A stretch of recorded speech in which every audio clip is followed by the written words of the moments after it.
খামারি ভাই ও বোনেদের জন্য আতঙ্ক লাম্পি স্কিন ডিজিজ বা গো বসন্ত। এই লাম্পি স্কিন ডিজিজের হাত থেকে বাঁচার জন্য সমস্ত খুঁটিনাটি বিষয়গুলো নিয়ে আজকে আলোচনা করব আপনাদের সাথে ইনশাআল্লাহ।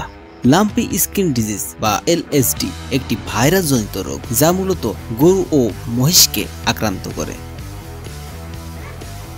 আসসালামু আলাইকুম রহমতুল্লাহ। প্রাণী সম্পদ ও কৃষি খামারের নতুন একটি প্রতিবেদনে আমি আছি মোহাম্মদ শাহিনুর রহমান সনেট, আর আপনারা দেখছেন প্রাণী সম্পদ ও কৃষি খামার ইউটিউব চ্যানেল। আজকে আলোচনা করব বর্তমান যে লাম্পি অ্যান্ড স্কিন ডিজিজ হচ্ছে এটা নিয়ে, এর ভয়াবহতা নিয়ে, এটা কিভাবে প্রতিরোধ করা যায় এই বিষয় নিয়ে। তো চলুন সম্পূর্ণ ভিডিওটি শুরু করা যাক।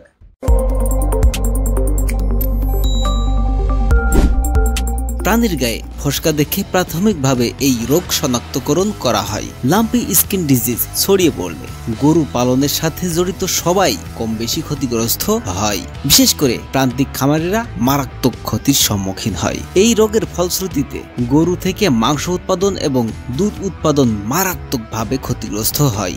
দীর্ঘস্থায়ী সমস্যা হিসেবে আসে গর্ভপাত এবং অনুর্বরতার মতো বিষয়গুলো। লাম্পি স্কিন ডিজিজটি বিভিন্ন কারণে ছড়াতে পারে। তার মধ্যে প্রধান কারণ হতে পারে এক দেশ থেকে অন্য দেশে গরু নিয়ে যাওয়া বা স্থানান্তর করা। মূলত এই গরু স্থানান্তরের মাধ্যমে অনেক দূর পর্যন্ত এই ভাইরাসটি ছড়িয়ে পড়তে পারে। এছাড়াও ভাইরাসটির সবচেয়ে বড় বাহক হচ্ছে মশা এবং মাছি। মূলত যে মশা মাছিগুলো আক্রান্ত পশুর দেহ থেকে রক্ত পান করে তারাই এই রোগ বহন করে। এছাড়াও অসুস্থ ষাঁড়ের বীর্য থেকে এই ভাইরাস হতে পারে। তাই এই ষাঁড় দিয়ে প্রজনন করালে গাভীটি আক্রান্ত হতে পারে। অসুস্থ গাভী থেকে দুধের মাধ্যমে বাছুরের এই রোগ ছড়াতে পারে। আক্রান্ত প্রাণীকে চিকিৎসা দেওয়ার জন্য ব্যবহৃত নিডিল বা সুচের মাধ্যমে এই রোগ ছড়াতে পারে। এ রোগে মৃত্যুর হার অন্তত 40% পর্যন্ত। 1929 সালে জাম্বিয়া প্রদেশে অফিসিয়ালি এই রোগ শনাক্তকরণ করা হয়। তবে এই রোগ 1943 থেকে 45 সালের মধ্যে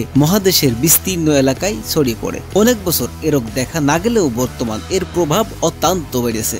বাংলাদেশের গরুতে লাম্পি স্কিন ডিজিজ প্রথম দেখা যায় 2019 সালে চট্টগ্রামে। এরপরই মাঠে নামে প্রাণী সম্পদ দপ্তরের তদন্ত টিম। 48,000 গরুর মধ্যে এই রোগের লক্ষণ খুঁজে পাওয়া গিয়েছিল।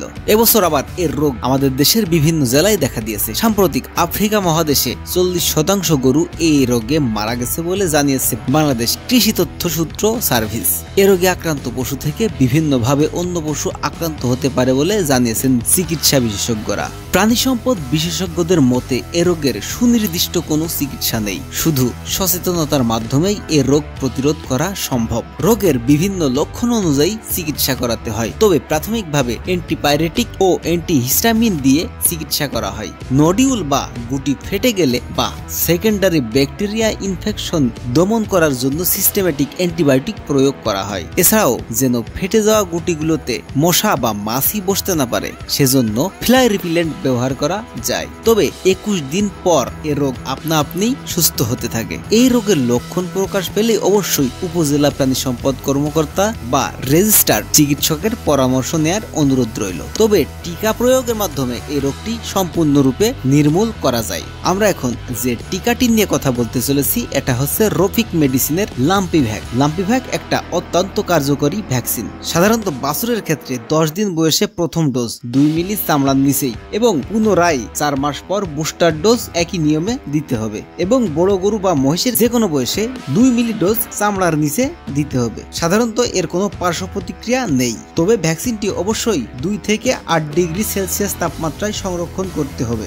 বাজারে সরবরাহকৃত দুইটা সাইজে এই ভ্যাকসিন পাওয়া যায়। একটা হচ্ছে 10 মাত্রা ডোজ এবং দ্বিতীয়টি 25 মাত্রা ডোজ। এছাড়াও আক্রান্ত গরুতে জীবাণুনাশক স্প্রের মাধ্যমে এই রোগটি অনেকটাই দমিয়ে দেওয়া যায়। তবে এই রোগ সম্পর্কে আপনাদের যদি কোনো প্রশ্ন থেকে থাকে তাহলে অবশ্যই কমেন্ট বক্সে কমেন্ট করে জানাবেন। আমি সকলের কমেন্টের রিপ্লাই দেওয়ার চেষ্টা করি। আজকের মতো এ পর্যন্তই।